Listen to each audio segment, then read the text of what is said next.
46ویں سورت اور آیات 5 سے مزید پڑھ۔ مذہب میں دیکھیں ایک عقیدہ ہے نا مذہبی لوگوں کا، نہ صرف ہمارے ہاں تمام مذاہب، ایک آدمی مر جاتا ہے اس کو دفناتے ہیں اپنے اپنے طریقوں سے، پھر اس کے بعد اس سے بھی توقع جب وہ زندہ تھا اس سے زیادہ رکھتے ہیں۔ پہلے وہ زندہ تھا، اس کے پاس وہ جاتے ہیں کہ وہ ہماری بات کو سن رہا ہے اور اس کی بات سنائی جاتی ہے، اس کا اللہ تعالیٰ کے ساتھ ایک تعلق ہے، دوستی کا تعلق اور اس طرح کے تعلقات وہ اس کے لیے بناتے، اور پھر ان کے پاس ایک طاقت ہے اسباب سے ہٹ کر، اور جب پھر وہی شخص مر جاتا ہے پھر اس کے پیچھے بھاگتے کہ یار ابھی تک وہ اسی طرح ہے، وہ ہماری بات کو اسی طرح سنتا ہے اور اسی طرح ہمیں جواب دیتا ہے، پھر اسی طرح اللہ اس کی بات کو سنتا ہے، پھر ہمیں سناتا ہے وغیرہ وغیرہ۔ پھر آپ دیکھیں یہ چکر پوری دنیا میں، پھر وہاں پر گئے اسی سوچ کے تحت کہ ہم ادھر جائیں گے تو یہ، حالانکہ وہ بے جان چیز ہے جس کے سامنے وہ گڑگڑا رہا ہے، اپنی فریاد ادھر کر رہا ہے، وہ ایک پتھر کی مورت ہے، مگر اس کا یہ سوچ مذہبی آدمی کا، کیونکہ مذہبی آدمی کے وہ عقل سے بہت کم سوچتا ہے، مذہبی آدمی عقل سے بہت کم سوچتا ہے، وہ عقیدے کی طرف زیادہ جو ہے عقیدے کو زیادہ اہمیت ہے، وہ اپنے تخیلات کو زیادہ اہمیت ہے، اپنے لاشعور کو زیادہ اہمیت ہے، بس پھر وہ پتھر کے سامنے، اس مورت کے سامنے اس کا یہ بالکل خیال ہے کہ میری باتوں کو سن رہے ہیں اور پھر اسی میں باتوں کو آگے بھیجے گا اور وہاں سے میری جو ہے نا مراد پوری ہو جائے گی۔ تو ہم دیکھیں اگر اس طرح کا سوچ لوگوں کا ہو تو یہ تو ترقی سے بالکل رک جائے گی، تو غیر فطری عمل ہے۔ اللہ تعالیٰ کی جو فطرت ہے، اللہ کا جو قانون ہے، اس کا جو دین ہے، انبیاء کرام کی جو تعلیمات ہے، یہ سب یہ ساری عمل یہ اس کے خلاف ہے۔ نہ کسی نبی نے ہمیں یہ تعلیم دی، نہ کسی کتاب میں اللہ تعالیٰ کی ایسی لکھی ہوئی بات ہم نے پایا، نہ ہمارا عقل ایسا کہتا اور نہ فطرت میں ایسے، نہ ہمارے مشاہدات اور تجربات میں ہم نے کبھی دیکھا کہ ہماری ایک مراد اس سے سن لی اور وہ بڑا ہے۔ میں کسی قبر پر گیا اور میں نے وہاں فریاد کی، میری بات سنی گئی، ہاں لوگ بولتے ہیں میں کیا تو ایسا، وہ یہ سب جھوٹ۔ اگر اسی بات کا پیچھا کرے تو کچھ بھی نہیں ہوگا، کچھ بھی نہیں ہوگا۔ تو یہ جو عقیدہ ہے یہ انسانوں کو بہت پیچھے لے جانے والا عقیدہ، یہ بہت پرانا عقیدہ ہے، اسی عقیدے کے خلاف انبیاء کرام نے ہمیں تعلیم دی، جتنے بھی نبی ہیں انہوں نے اسی عقیدے کے خلاف، کیونکہ یہ رکاوٹ ہے انسان کی ارتقاء میں، ترقی میں رکاوٹ ہے۔ اگر سب کا ایسی سوچ ہوتا تو آج میڈیکل سائنس میں اتنی ترقی کرتا، اگر ہم سب بابوں کے پیچھے ہوتے اور ہمارا توقع بابوں کے ساتھ ہوتا اور ہم یہی خیال کرتے کہ ہم جو ٹھیک ہو رہے بابوں کی وجہ سے، اور ہم اگر ٹھیک نہیں ہو رہے تو بھی بابوں کی وجہ سے، اور یہ ہندو کا وغیرہ وغیرہ سب کا، تو پھر آپ مجھے بتائیں کہ انسان آج اس قدر ترقی کرتا، پھر انسان آج اڑتا نہیں کرتا۔ تو انبیاء کرام نے انسانوں کے سوچ کو بدل دیا، ان کے عقیدے کو بالکل علم کی طرف لے گئے، فطرت کی طرف، حقیقت کی طرف، کہ بھائی یہ نہیں سنتے، جن کو آپ سنا رہے وہ نہیں سنتا، وہ آپ کو جواب نہیں دے سکتا، اس کے پاس کیا ہے، یہ لیبل آپ نے اس کو لگایا ہے، یہ مشکل کشا، یہ دستگیر ہے، یہ داتا، یہ فلان، یہ آپ نے لیبل لگایا، اس نے سورج کو نیچے کیا، اس نے یہ کیا، وہ اڑ رہا تھا، اس میں سمندر کو کچکول میں بند کریں، 21ویں صدی میں ایسی باتیں کریں، یہ باتیں، اور عجیب ہے یہ باتیں کرنی، یہ بات آپ اسرائیل ترقی یافتہ ملک، یہودی بہت تعلیم یافتہ، اگر ان کے عقائد میں دیکھیں نا اس طرح وہ بھی بلنڈر کرتے ہیں، میں آپ کو اگر سنا ہوں نا تو آپ حیران ہو جاؤ گے، یار یہ جن کے پاس اتنے جو ہے نا قابل لوگ وہ بھی اس طرح کی باتیں کریں۔ ہندوستان تعلیم یافتہ لکھا پڑھا قوم ہے، مگر ادھر آپ جائیں وہ بھی اس طرح کی باتیں کریں کہ فلان مندر میں کبھی ایسا واقعہ ہوا، آپ عیسائیوں کے پاس جائیں تو بھی آپ کو ایسی باتیں لگیں، لیکن تو سارے الہامی کتاب، سارے انبیاء کرام، اور حقیقت بھی یہ ہے، ہمارا مشاہدہ بھی ابھی بتاتا ہے، آپ تجربہ کریں اس کا بھی یہ نتیجہ ہے۔ یہی فطرت کا قانون ہے کہ یہ لوگ سنتے نہیں ہیں،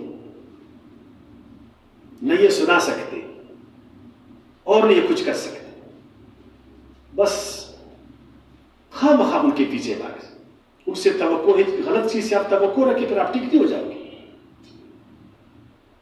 دیکھیں ایک آدمی، پہلے ایسا ہوتا تھا نا، ایک آدمی ہے تو اس کو ایک بیماری ہے، تکلیف ہے، وہ ایک قبرستان قبر پر جاتے ہیں، وہاں مٹی لے لیتے ہیں، کچھ نمک کچھ تیل وغیرہ، وہ اپنے اوپر ملتا ہے نا۔ دوسرا آدمی ڈاکٹر کے پاس جاتا ہے، ہاسپٹل جاتا ہے، وہاں مجھے بتایا کون ٹھیک ہوئے گا؟ ٹھیک ہے، وہ ٹھیک ہوئے گا، مگر اس کا سوچ ہے کہ یہی کچھ ہے۔ اب اگر اس کے سوچ پر انسان چلے، اس کے سوچ پر، تو یہ کبھی بھی ٹھیک نہیں ہوئے گا، کبھی بھی ٹھیک نہیں ہوگا۔ اور وہ جو بول رہے میں ٹھیک ہو رہا ہوں، اگر اس کا ذکر وہ ٹھیک نہیں ہے۔ تو قرآن مجید نے ہمیں اس فاسد عقیدے سے، غلط عقیدے سے، ایسا عقیدہ جو انسانوں کو پیچھے لے جانا والا، یہ عقیدہ ہے جب انسان غاروں میں رہتا، جب انسان جنگلوں میں رہتا، جب انسان نے ترقی نہیں کیا تھا، یہ اس زمانے کا عقیدہ ہے، تسلسل کے ساتھ جو ہے نا جاری تھا۔ تو قرآن عظیم الشان نے اس عقیدے کے خلاف یہ بات کی، کوئی اچھا اس کو لگے کوئی برا لگے، اچھا لگے برا لگے، یہ ایک عقیدہ ہے، اس کو ہم نے چھوڑنا ہے، ہم نے فطرت کے راستے پر چلنا ہے، ہم نے علم کو ذریعہ بنانا آگے بڑھنے کی۔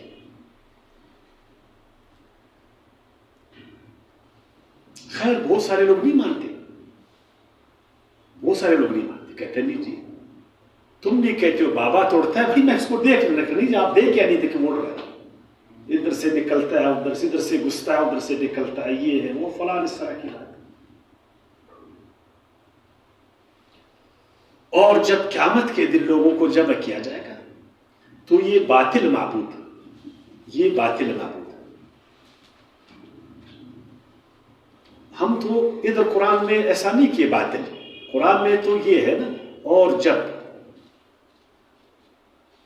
قیامت کے دن لوگوں کو جمع کیا جائے گا تو یہ دشمن ہو جائیں گے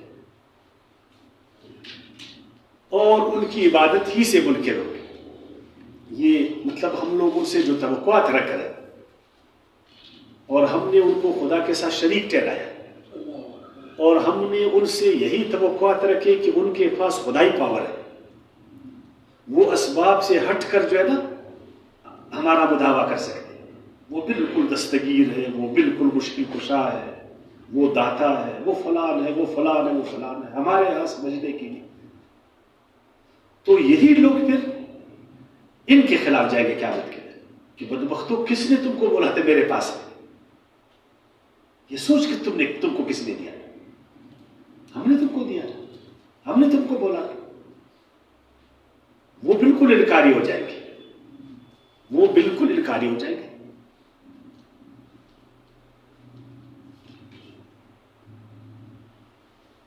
کہ بھائی یہ جو تم نے کیا یہ سارا تمہارا اپنا ایک سوچ تھا، اپنا ایک خیال تھا، کسی اچھے آدمی نے، کسی بزرگ آدمی نے، کسی نے اللہ والے آدمی نے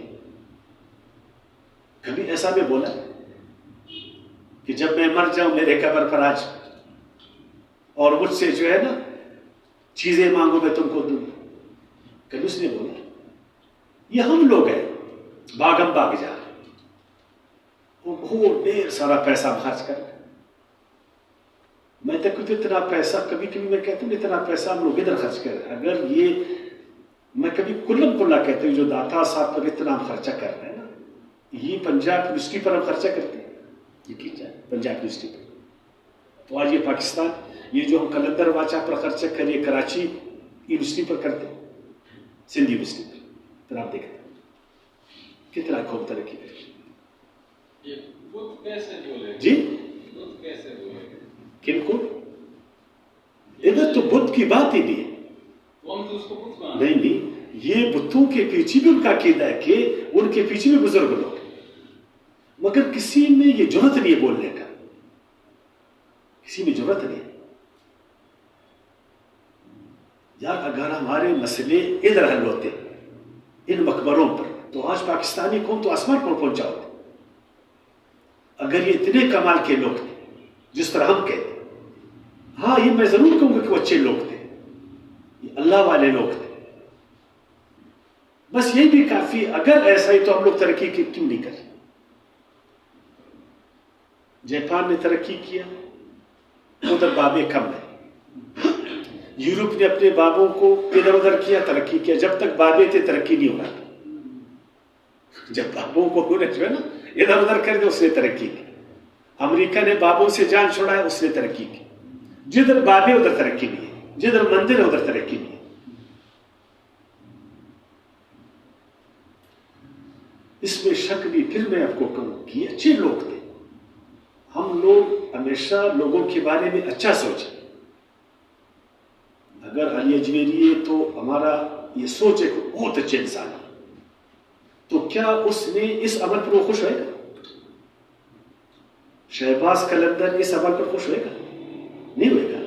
وہ تو اس پر خوش ہوئے گا کہ یہ مسلمان یا ہمارے ہمسائے ترقی کرے, وہ تو اس پر خوش ہوئے گا. مگر وہ جو ادھر بیٹھے ہوئے نا کساب, وہ کیا اس کو مافیا, ایک مافیا بیٹھا ہوا ہے, مندر میں بھی مافیا, ادھر بھی, وہ مافیا میں نہیں چھوڑتے. مفت خور لوگ ہیں نا سارے, ہر جگہ گد بیٹھی ہوئی, گد بیٹھی ہوئی.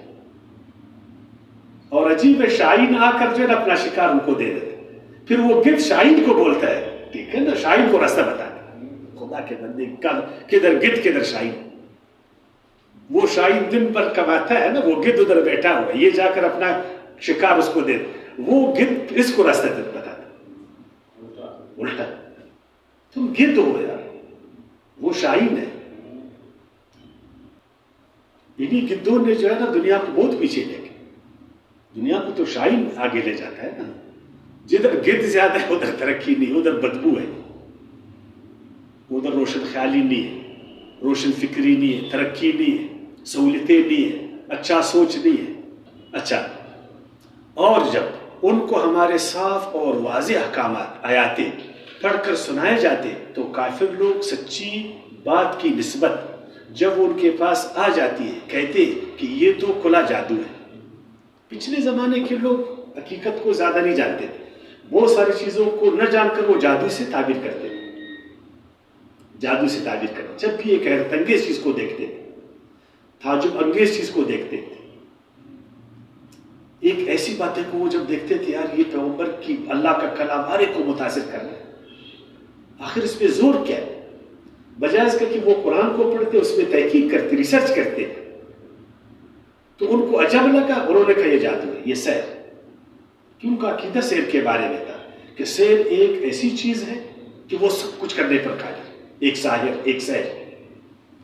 جس طرح آج ہمارے مذہبیوں کا عقیدہ ہے کہ سحر جو ہے نا ایک جادوگر, جادوگر انسان کو گدھا بناتا ہے, گدھے کو انسان بناتا ہے, اور جادو میں اتنا زور ہے کہ وہ انسانوں کو پتہ نہیں کیا کرتا ہے نا. اس طرح جادوگروں سے ہم لوگوں کو, ان کا بھی عقیدہ ہے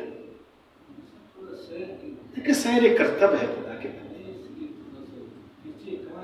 یہ بہت پیچھے, بالکل اس کا اپنا ایک دور ہے سحر. اگر آپ تاریخ کو پڑھیں انسانوں کی تاریخ, ہزاروں سال پہلے اس کا اپنا ایک دور تھا. بہت چالاک لوگ وہ کرتب باز ہوتے تھے, وہ جو ٹرکس ان کے ساتھ تھے, جو کرتب چالاکی تھی, وہ اصل چیز کو چھپاتے تھے, سبب کو بتاتے کہ میرے ساتھ ایک اور تعلق ہے, کوئی غیر فطری, یہ جو میں کچھ کر رہا ہوں یہ اصل میں میرے پاس ایک غیر فطری طاقت ہے, میرے ساتھ کچھ جنتر ہے, میرے ساتھ کچھ بنتر ہے. اور ان منتروں کو, جنتروں کو میں نے بہت چلے کاٹ کر میں نے سیکھی. چالاک قسم کے لوگ تھے. تو وہ آج کا بھی کرتب والا ہے نا, وہ سبب کو چھپاتا ہے. وہ پانی پر چل رہے ہیں, وہ جو کچھ کر رہے ہیں, سبب نہیں بتائے گا, کیونکہ سبب بتائے گا تو وہ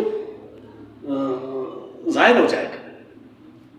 تو ان کا خیال تھا کہ نعوذ باللہ یہ قرآن یہ جادو ہے, اور نعوذ باللہ نبی علیہ السلام جادوگر ہے, یا نعوذ باللہ اس پر جادو ہے. حالانکہ یہ بالکل قرآن کی آیتیں واضح تھی کہ یہ جادو نہیں ہے, یہ علم ہے, اور علم بھی اللہ کا علم ہے, یہ حکمت ہے اور اللہ کی حکمت ہے. کدھر جادو کدھر علم ہے.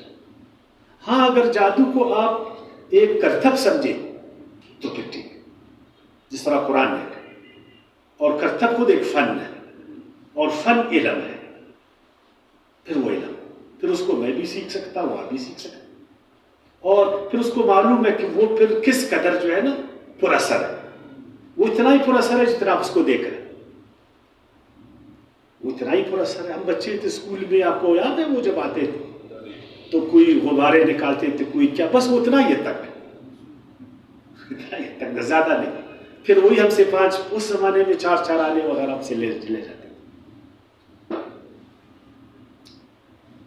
کیا یہ لوگ کہتے ہیں کہ نبی نے اسے اپنی طرف سے بنا لیا؟ آپ فرمائے اگر میں نے یہ خود بنا لیا ہے تو تم اللہ کے معاملے میں میری کچھ بھی مدد نہیں کر سکتے. وہ خوب جانتا ہے جو باتیں تم اس قرآن کے بارے میں بنا رہے ہو، اور میرے اور تمہارے درمیان وہ کافی گواہ ہے اللہ، اور وہ بہت بخشنے والا، رحم کرنے والا ہے. یہ جو پیغمبر نے ہمیں تعلیمات دی، یہ اصل میں اللہ کی طرف سے ہے، یہ اللہ کی تعلیمات. پیغمبر نے اپنے طریقے سے نہیں دیا.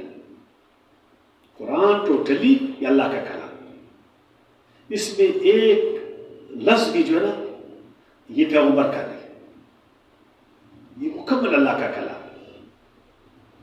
اور یہ تھا قیامت اسی کے تحفظ کے ساتھ. اور اگر میں اس قرآن میں ملاوٹ کروں تو اللہ پھر مجھے چھوڑے گا. یہ کون کہہ رہا ہے؟ اللہ کا نبی کہہ رہا ہے. اور اگر ہم نعوذ باللہ پہلے تو قرآن کے الفاظ میں تو نہیں کر سکتے، اگر اس کی غلط تعبیر اور تشریح کریں گے پھر ہمیں چھوڑا جائے گا کہ ہم قرآن کی تعلیمات میں منمانی کریں. پہلے سے ایک عقیدہ بنائے، پہلے سے ایک سوچ بنائے، پھر قرآن کو اسی عقیدے کے خلاف لے جائے. پھر ہر آدمی اپنے سوچ اور اس کے عقیدے کے مطابق قرآن کی تشریح کرے. اگر مجھے وارہ کہتا ہے تو ٹھیک ہے، نہیں کہتا ہے تو ٹھیک ہے. قرآن میں آپ ملاوٹ نہیں کر سکتے. اگر آپ نے کہ اللہ آپ کو نہیں چھوڑے گا. یہ جو اللہ تعالیٰ نے انسانوں کو ڈیل دیا ہے، اللہ تعالیٰ تو ہر چیز پر قادر ہے، ان کو پکڑے. یہ اس لیے کہ اللہ تعالیٰ رحم والا ہے، اللہ تعالیٰ غفور ہے. وہ چاہتا ہے کہ یہ انسان اللہ کی رحمت سے محروم نہیں ہو جائے، اللہ تعالیٰ کی بخشش سے محروم نہیں ہو جائے، اور جس قدر اس کو مہلت ہے اس سے وہ فائدہ اٹھائے، وہ شیر نہیں بن جائے. اللہ کی رحمت سے لوگ استفادہ کرتے ہیں. اللہ کہتے ہیں میرے دروازے کھولے، یہ ٹھیک ہو جائیں گے، آ جائیں گے. تو وہ کہتے تھے کہ اگر یہ قرآن اللہ کا کلام اور اے محمد آپ اللہ کے نبی، پھر اللہ ہم کو پکڑتا کیوں نہیں؟ اللہ ہم کو پکڑتا کیوں نہیں؟ اللہ تعالیٰ ایک آفت ہم پر کیوں نازل نہیں کرتا؟ اس لیے نہیں کرتا کہ اللہ رحمان ہے. جس طرح ایک ماں بار بار اپنی اولاد کو معاف کرتا ہے، اس پر رحم کرتا ہے، اس کی رحم کا تقاضا ہے.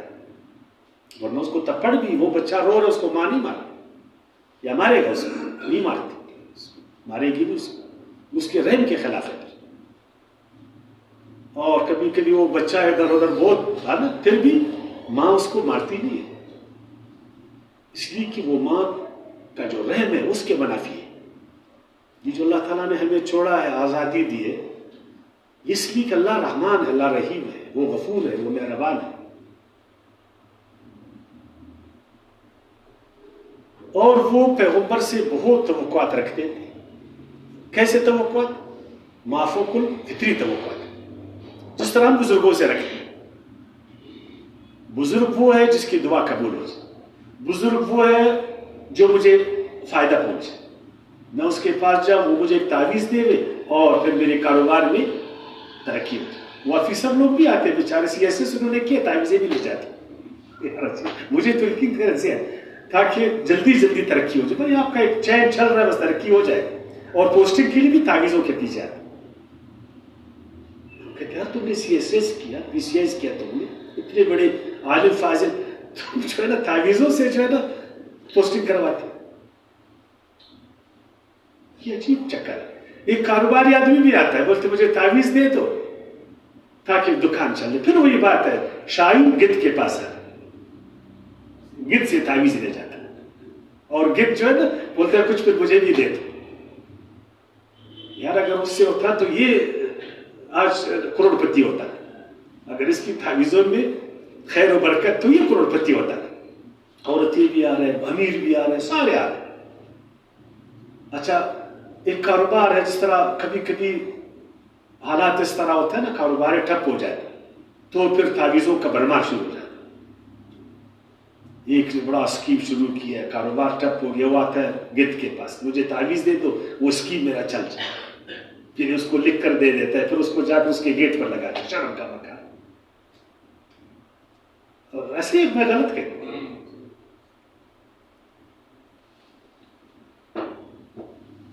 وہ آپ والی بات ہے. مجھے شاہینوں سے حیران ہے کہ یہ کیسے لوگ ہیں, محنت کش لوگ, یہ گدھ اس کو کیسا جو ہے نا ہاں لوٹ رہے.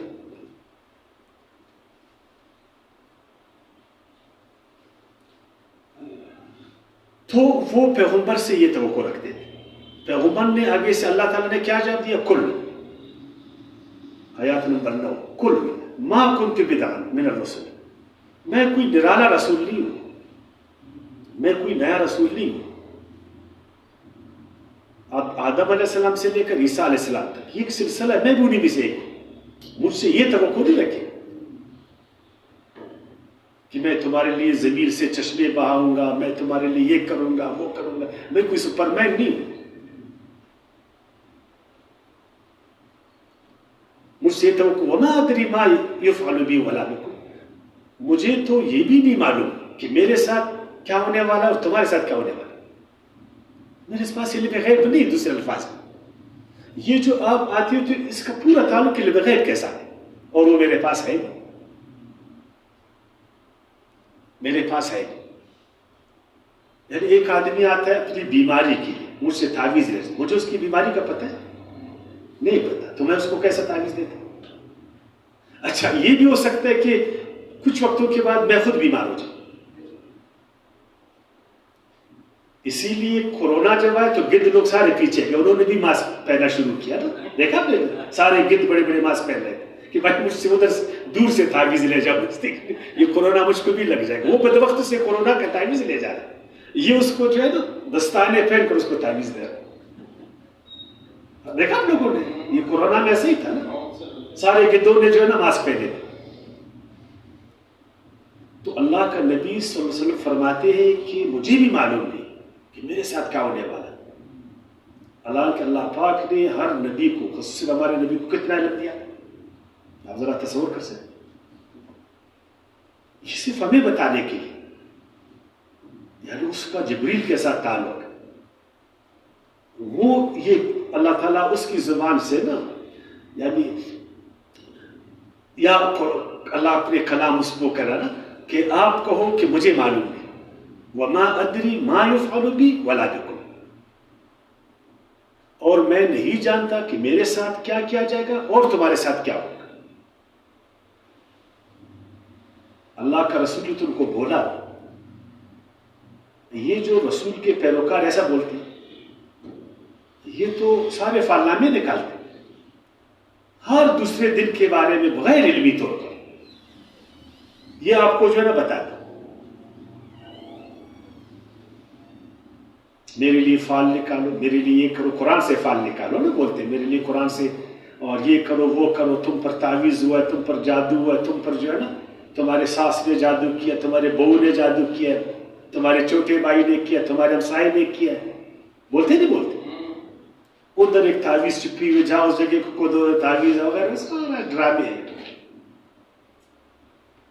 اور 21 صدی میں بھی ان کا ڈرامہ چل رہا. ہم تو خوش تھے 21ویں صدی میں بہت ترقی ہو گئی, ترقی ہوا ہے دنیا میں, مگر ابھی تک وہ روشنی ہم تک نہیں ہے.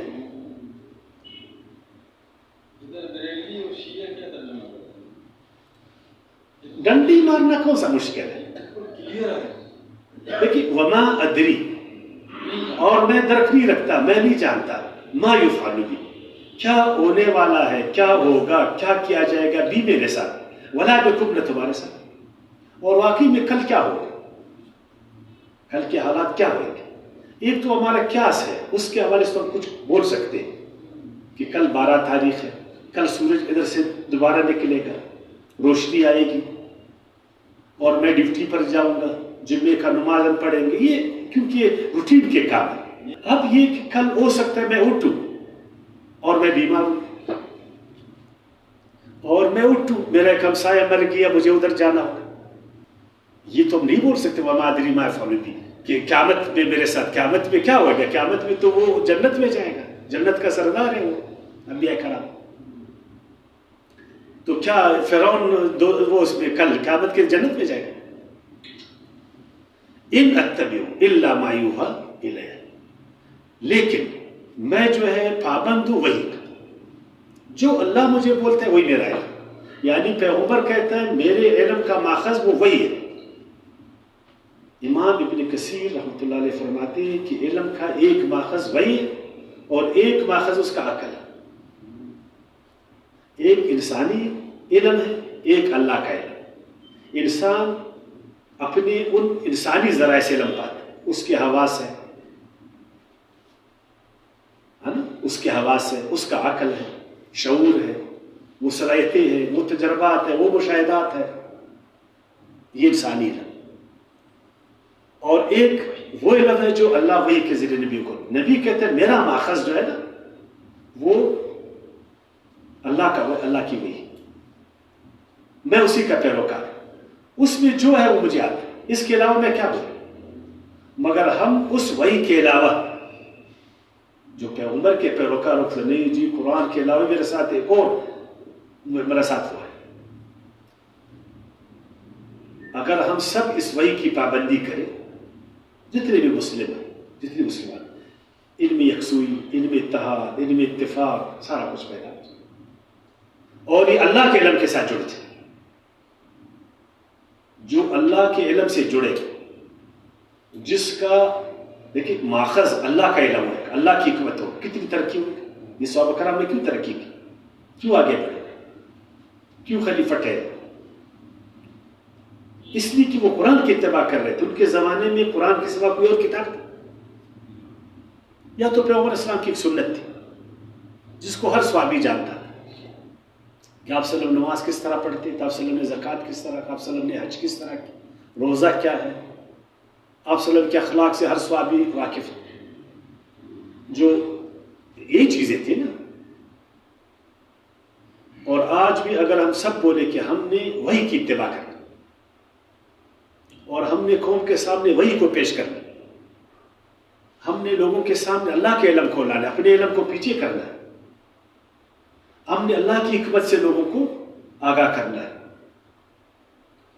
پھر آپ دیکھتے ہیں مگر ہم نے کیا کیا، وہ اپنے جنتر منتر پیش کرتے تھے، اپنے خیالات پیش کرتے، اپنا عقیدہ لوگوں کو پیش کرتے، اپنے جذبات لوگوں کے سامنے پیش کرتے، وہ لوگ کنفیوز ہو جاتے، پھر کنفیوز ہو کر کوئی ایک فرقے میں جاتا ہے، کوئی دوسرے فرقے میں جاتا ہے، کوئی تیسرا، پھر وہ بولتے ہیں تم کافر ہو، بولتے تم کافر ہو، بولتے تم گمراہ، وہ کہتے ہیں تم گمراہ ہو، پھر لڑائیاں ہیں، جھگڑے ہیں، پھر انسانوں کے بیچ میں جو محبت ہے وہ چیز ختم ہو جاتی ہے۔ اور اگر سارے مسلم، بلکہ میں کہتا ہوں جتنے بھی مذہبی اپنے آپ کو کہتے ہیں اہل کتاب، وہ وہی کا پابند ہو جائے۔ ہاں میری طرف اور نہیں میں، مگر صاف صاف ڈرانے والا، میں ایک وارن آپ کو کرتا ہوں، ایک آگاہی دیتا ہوں،